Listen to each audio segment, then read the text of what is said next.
So I'm imagining like being at a new job. This is the way all the new jobs go, right? Everybody's going to try to fill you out, see what you're about, see who you know, what you're like, what do you value, what do you dislike. Are you someone safe to keep secrets with? Can I reminisce about my weed days with you? Or are you one of those types that are not into that, and you know, and I gotta keep a certain, you know, perspective around you? Do I gotta, cause you know, like, see, I'm the outlier. I did all the drugs and I smoked, and so I was different, right? It's actually opposite, right? But anyways, you go to the job, everybody's the first thing is instantly it's going to be small talk. And here's the thing. We've relegated small talk down to it becoming filler conversation that serves no purpose. Small talk has its proper time and place and function. However, specifically what it is within context, what small talk is it is literally a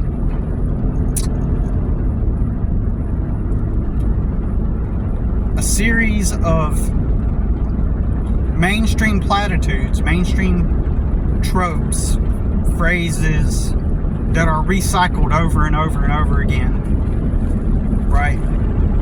And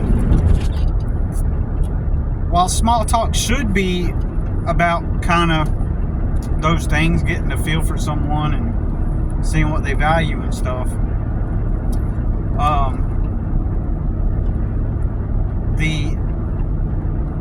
usually the basic structure of the small talk itself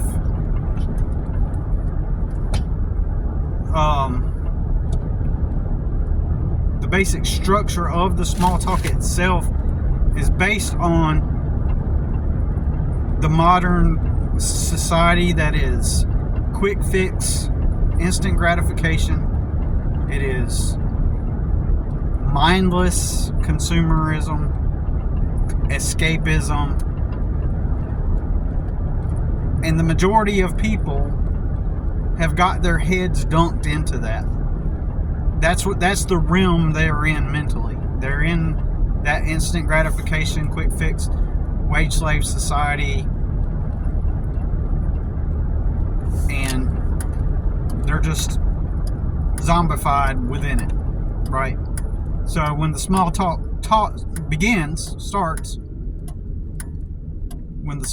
starts, it instantly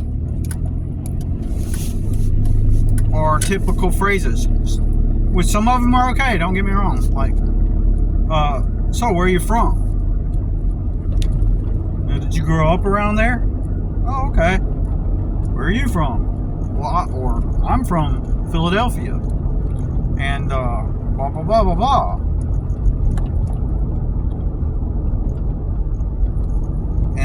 And like if they're in the South, for example, well, I'm still a Steelers fan, man. I'm a Steelers fan. That phrase is to signal to you, or similar phrases adjacent. They all mean the same thing at the subconscious level. I'm a Steelers fan. The statement is kind of a question in the form of a statement because they want to see how you respond. And most people, they're not even aware of what I'm talking about. They can't even think a layer deeper than that anyways. Like they're not analyzing like small talk, you know, and what it means and what it functions as. They just do it, right? So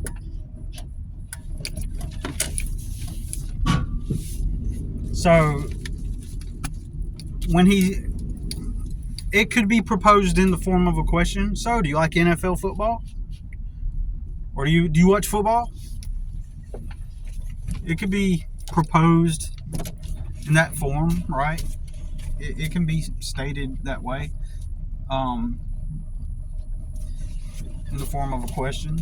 But it can also be stated in a statement form. Yeah, I'm enjoying it down here in the South, but I'm still a Steelers fan. Just that statement is meant to evoke conversation, so that you reply, "Oh yeah, I'm a Panthers fan," and then that begins the dialogue. And now that's the faux connection point, right? So what do I mean by faux connection point? Well, that person is seeking to make some kind of connection, some kind of bond with you in some way, and they're filling you out, and they want to see, are you on the same level as them? Do you value the same things as them? Are you it's tribal in nature. They're trying to pick out, like, are you part of the same tribe, the culture? Are you part of the culture? And they'll keep it, they ain't gonna immediately off the bat start talking about their weed smoking days or their partying days. That comes a little later on. It may come later that day, but they will eventually, guaranteed 100%, bring it up. It will be brought up. And so 100% that's going to happen, because they're seeing, and if they find out that you haven't smoked the weed, then red flag on their end. It's like, oh, and things like that. Like, so they're going to eventually, they're going to talk about, and see, this kind of small talk and filler conversation goes on all the time at jobs, all throughout your stint at a job working for somebody else. It's going to be nothing but people, reminiscing about those days, and and that's all they often have the same conversations on repeat, and then usually the conversation is about, like, what they're doing this weekend. Like, in general, throughout the entirety of your employment somewhere, all the conversation, all that small talk conversation is supposed to be the conversation that kind of keeps the company culture together. It keeps everybody bonded, and to some extent, even if they don't end up being your friends and you hang out with them after work, as long as you can keep that company culture, around. I mean, as long as you can keep the my bad, I'm trying to do two things at once. As long as you can keep that filler conversation, at the job, then you can maintain a level of normalcy amongst your coworkers. And so from day one, that same small talk leads to small talk all throughout your employment at your job, because you kind of got to keep it PC at your job to some extent, unless you start to get to know people, and then privately you might, like, make jokes that that you wouldn't make in front of everybody and things like that, right? So you start doing that, and then but and look, there is a time for lively conversation. There is a time and place for fun conversation, for jokes, for meaningless words. There is a time for that, for vibing. The language is to vibe. It can have no particular meaning, but you have things in common, and so then you vibe over them and you resonate with people. And none of this of what I'm saying is esoteric or anything at all. It's just human nature, And so then you got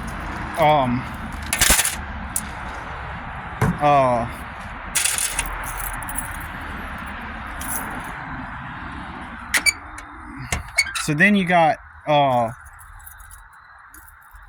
all this conversation that goes on, and it's pretty much, what are you getting into this weekend? Reminiscing about the old days or things you've done, but it's all the same stuff. Like, it's all like based on the instant gratification society. So watching football is instant gratification society. Watching quote unquote watching the game is instant gratification society. Going to do this or that on the weekend is instant gratification society. And so why can I make like a very generalized statement and assume that is instant gratification society? Well, find out what they're doing this weekend. Well, I'm going to go do this, and it's always some kind of leisure or entertainment. There's never even anything about pursuing freedom in the land of the free. It's nothing about pursuing freedom. It's nothing about pursuing a goal in life. It's nothing about, improving your life or advancing yourself. It's always about some form of consumerism. Like, oh man, I'm getting some four-wheelers this weekend, man. Yeah, I've been saving up. Man, I've been saving up. And I think I'm going to go buy those four-wheelers.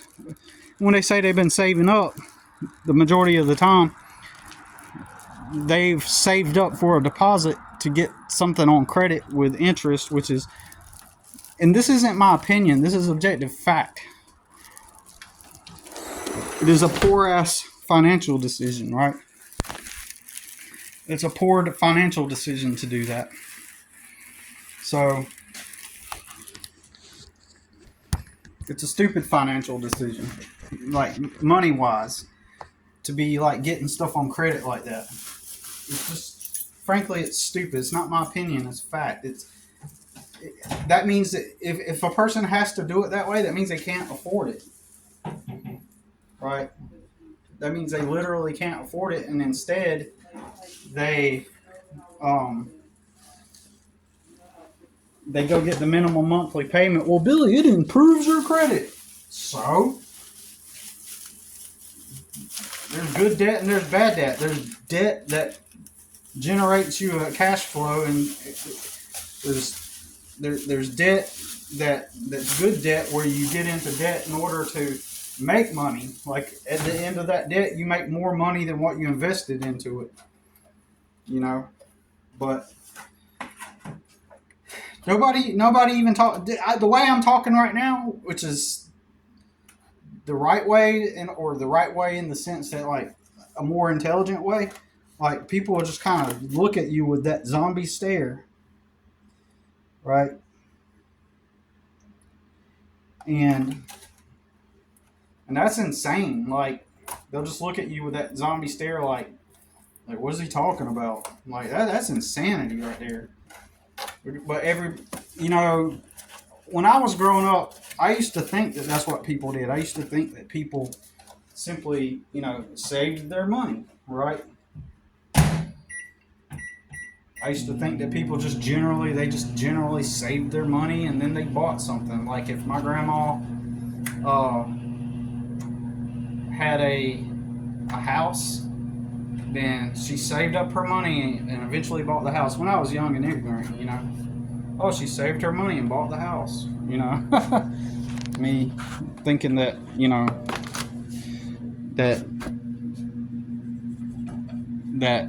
that's what that meant, right? Like, and then so everybody has this idea of what America's supposed to be. It's like, you work your job, the red, white, and blue, land of the free. You work your job and pay your bills and family and all this stuff, and and then you work your job, you pay your bills, and then you live free, man. Just the land of the free. And that's the lie, and you save your money, and then you take all that hard work, that money that you earn, and you build this life. And then so there's this picture that everybody perceives as the ideal American life, where you got money and freedom. You work hard at the job, and then you go experience your freedom. and do all the things and the adventures and the four-wheelers and the boats and the jet skis and the vacations, and now you're free. Now you're a free American. And so people want to maintain that image. They want to be up to par with that, which is all a lie, right? And if you got something negative to say about that, then you're just jealous, right? By the way, you're just jealous. You're butthurt that you didn't make it. But then what happens is none of those people, virtually most of them, can't afford those things that they're doing. Well, how are they doing it, Bill? If they're doing it, aren't they? Well, they're doing it on credit. Well, I mean, that's just the way things are. How ignorant and stupid of a statement. I've had people say that to me. Well, that's just how things are.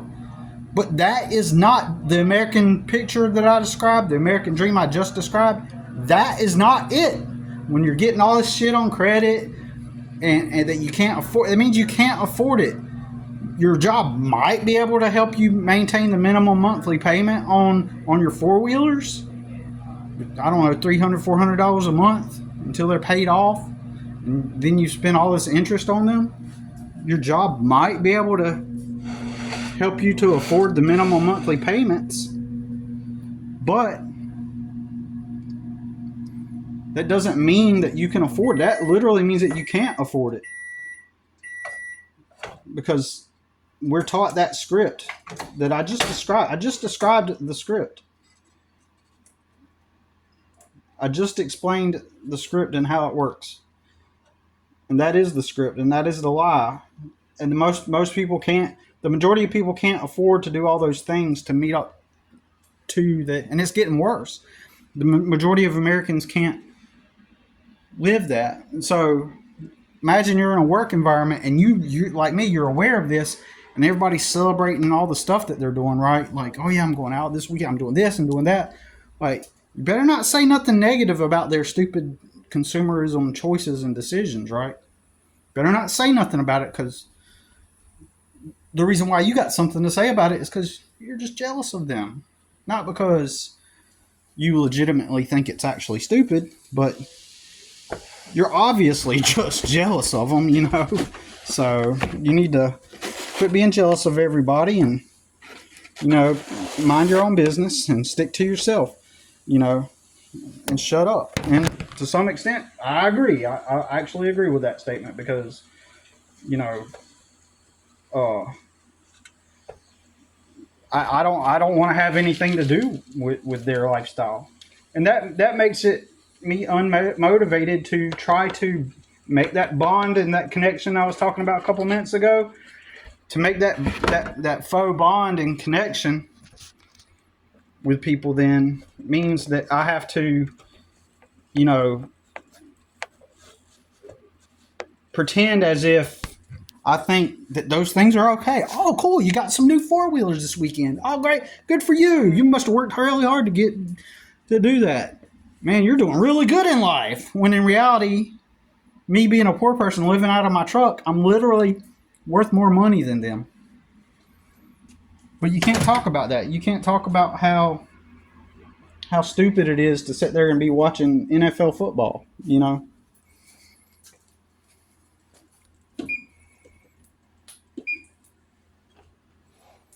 You can't knock their football, right? You got to be able to, and so that's mindless consumerism. All of it's just mindless, brainless consumerism, and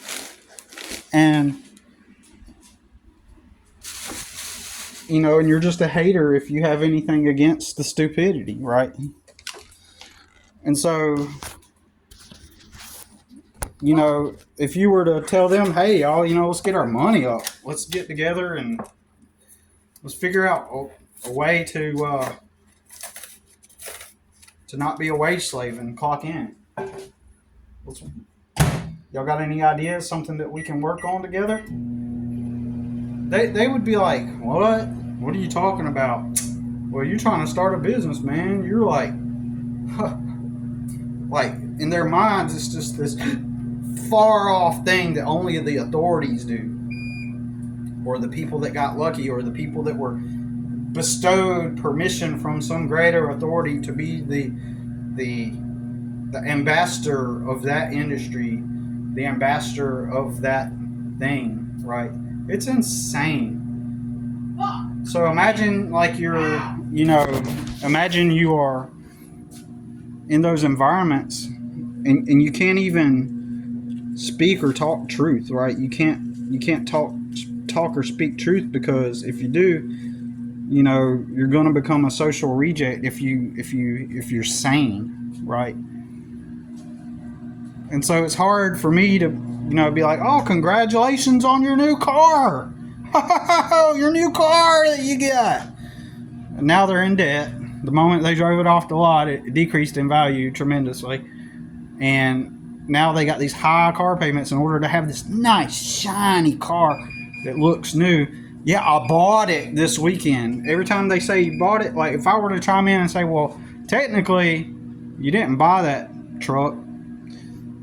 You put a down payment on it and you got it on credit, and now you got all these payments that you have to make. And so now you're basically effectively house poor, and you maintain the image by keeping on getting more stuff on credit and increasing your debt. And then eventually you're forced to have to someday sell off all the shit just to, oh man, I probably shouldn't have done that. Oh, but we had fun though. Like, and plus also the activities themselves. Like, dude, I would love to go four-wheeling. Like, I would love to be able to do all of these things, but I want to be able to pay for it outright, to pay for it up front. Now, don't get me wrong, I'd be totally cool with going to some place and renting some four-wheelers for the weekend. I would be cool with buying some four-wheelers for myself, right? But only if I could afford it. So how would I buy some four-wheelers if I really wanted to go get some four-wheelers, right? How would I buy some four-wheelers? Well, the first thing I'd do is I'd make sure my money was right, and that I had enough money in my bank account to where if I wanted to, I could just give them cash. Now, here's the thing. I might buy it on credit just to improve my credit and make it to where, I pay it off without interest, right? Somehow, right? I would do something like that. But even before that, I would go through a process of where I sell stuff. Like, maybe I'll sell a dresser. Maybe I'll find an old dresser for free or for $100, and then I'll go and I'll take the dresser and I'll paint it up and flip it and sell it for $300 to $500. And then next I would get that $500 that I've made, and I'll buy a couple more dressers for a couple $100. So now I got $400, and out of the $500, I've invested $200 now on two dressers, and now I got $300 left over, and I'm gonna save that, right? But I'm gonna take that $200 and then sell a couple more dressers for $300 a piece. All right, so now I got 6, 7, 8. Now I got $900. You see where I'm going with this? So then I'm gonna buy, like, I'm not saying exactly I would do exactly this, but something similar to this. Then I'm gonna go to the somewhere and buy like a cheap $900 vehicle, right? Fix it up and then sell it for $1,500, right? Then I'm gonna take that $1,500 and then I'm gonna buy another vehicle for $1,000, maybe. Pack away the $500 in the savings account. Buy a cheap car for $1,000. Then I'm gonna resell it for $2,000, and I'm gonna keep building my way up until I have the exact amount to get the four-wheelers I want, and then keep getting bigger and bigger and bigger. And then maybe I'll also do some kind of extra job to put away money. But my life has to already be, I have to be in a place where my life is already good and I'm not in all this negative debt first. Then I'm going to take that money and once I have enough to buy the four-wheelers, like I said, once I have the money, and I know I can pay cash, I'm going to finance those four-wheelers to improve my credit and attempt to pay it off with zero interest, right? Before I met my son's mom, I did stuff like that. I would get stuff on credit that I needed for zero interest. So it was just like as if I paid for it right out the retail store, right? And I was building my credit up. I was doing pretty good for someone that was completely ignorant about life and reality, right? No one to guide me or teach me. It just made sense not to buy things that you can't actually afford. How do you know if you can afford something? How can you tell if you can afford something or not? I'll tell you the secret. Look in your bank account right now. Do you have enough money for it in your bank account? No, but I can go get it on credit. No, you can't afford it. If you don't have the money in your bank account right now, and you don't have enough money and that means you also have to have enough money for emergencies, like savings and emergencies. If you don't have enough money for savings and emergencies as well, if you don't have the money for it, then you don't have the money for it. And if you go get it on credit, you're making a poor financial decision. And you're just trying to impress everybody. You're trying to live up to everybody's expectations of what an ideal American life is supposed to be. So get the fuck on with this consumerism shit. But you can't. This is going to be your job when you're working for somebody else. All the small talk, everybody mindless consumerism. And that's going to cause you to not be able to connect with people. Now they're going to start seeing you as this weirdo because you don't think it's cool. Especially if you don't do the drugs like they do or used to do the drugs like they do. You don't watch the football like they do. You don't engage in the mindless, stupid consumerism, society, escapism, instant gratification. Zombified idiocracy state of things. To some extent, you can pretend and just listen to everybody. Oh, yeah. Oh, you watched the game? Oh, yeah. Oh, he made on the fourth down. Oh, man. Field goal. Oh, field goal. Oh, touchdown. Oh, man. Oh, man. Oh, I see you got that man's name on your shirt and his number. And he makes millions. And you move the boxes for be able to go to your box at night, right? It's insanity. And the fact that everyone touts it as the American dream, insane.